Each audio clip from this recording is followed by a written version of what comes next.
नमस्कार, आप देख रहे हैं फोकस न्यूज। जब तक काम किया हूँ काम करूंगा, झूठा वादा नहीं करूंगा।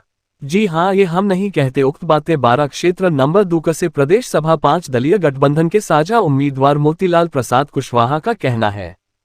5 दलीय गठबंधन के साझा उम्मीदवार मोतीलाल प्रसाद का चुनाव चिन्ह साइकिल छाप है। आइए क्या है इनका एजेंडा, सुनिए इन्हीं की जुबानी।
हो रहा है।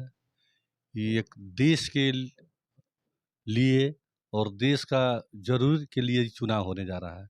अभी जो गठबंधन हुआ है, राष्ट्रवादी शक्ति और राष्ट्रघाती शक्ति। राष्ट्रवादी शक्ति जो हम लोग का 5 दल का गठबंधन है, जिसमें नेपाली कांग्रेस है, नेकपा माओवादी है,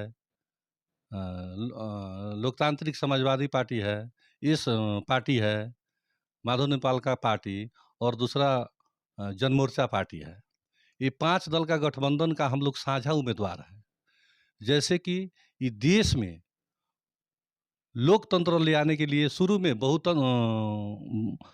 बहुदल ले आने के लिए, राजा को परास्त करने के लिए परास्त कर करके बहुदल ले आया गया। उसके बाद में प्रजातंत्र ले आया गया और विभिन्न चरण में मधेसी आंदोलन हुआ, माओवादी का आंदोलन हुआ। पूरे आंदोलन के बाद में जो ये नेपाल देश में संघीयता, लोकतंत्र जो आया है, संविधान जो नया बना है, इसको रक्षा करने के लिए अभी का ये गठबंधन हुआ है। ये गठबंधन का उम्मीदवार जो भी हो, अभी हम मोतीलाल कुशवाहा लोसपा का उम्मीदवार है, लेकिन लोसपा का उम्मीदवार तो एक सिंबल है, लेकिन हम उम्मीदवार पांचों पार्टी का है।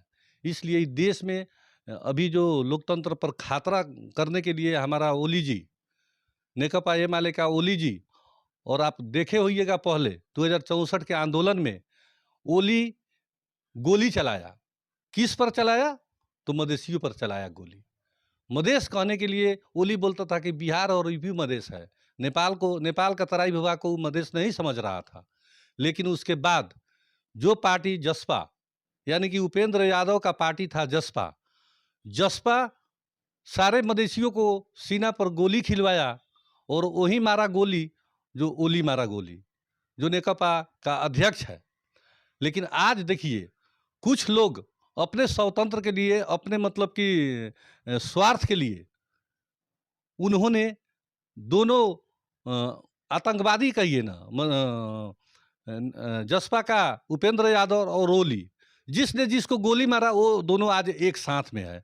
कहने का मतलब वो लोग स्वार्थ में, सिर्फ स्वार्थ में रहते हैं, सिर्फ स्वार्थ का राजनीतिक चलता है। नहीं तो इतना लोग शहादत प्राप्त किया, और उसी का खून पर चल करके, उसी के लाश को दिखा करके, लाश पर चल करके जो प्रधानमंत्री बना शेर बहादुर देउआ, उसके पहले बना था केपी ओली, उसका सहबुलिया के रूप में बन जाते थे उपेंद्र यादव जी। आज लिपुलेख चूचे नक्शा जो बनाए हैं, आप कुछ दिन पहले हम लोग का इतिहास है कि सीवान तक नेपाल था, सुगौली संधि हुआ और सुगौली संधि के बाद में समझौता हुआ और सबका मतलब कि बंटवारा किया गया। आज मतलब कि उन्होंने लिपु लेख, लिपि धुरा, कौन-कौन नारा लगाते हैं। खाली भाषण करने से हो जाएगा? वहाँ जा कर के लड़ना चाहिए ना उनको। हमारी सरकार जब बनेगी तो इस देश का लोकतंत्र को बचाने के लिए, इस संविधान को बचाने के लिए और मतलब कि संघीयता को बचाने के लिए मेन उद्देश्य, मेन काम है। दूसरी काम साथ-साथ विकास निर्माण का भी काम है। अब जैसे कि अभी संघीयता आ गया है इस देश में। संघीयता का मतलब है कि सिंह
अरबों के रूप में बजट आ रहा है, लेकिन बड़ा-बड़ा नेता लोग को पच नहीं रहा है। जो बड़ा लोग है नेकपा एमाले का मतलब कि वो केपी ओली और उन्हीं का पार्टी को, सरकार को ध्वस्त कर करके उन्हीं का पार्टी को लोग उनको हटाया। लेकिन आज वो लोग भी अपने दुश्मन से हाथ मिला करके लोकतांत्रिक शक्ति जो पांचदलीय गठबंधन है, इनको मतलब कि परास्त करने के लिए वो लोग लागे हैं।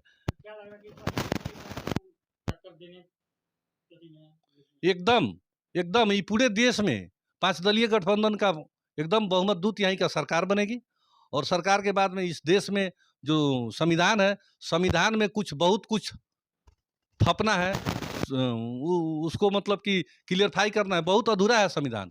ये 5 दल का सरकार बनेगा तो इस संविधान को पूरा किया जाएगा।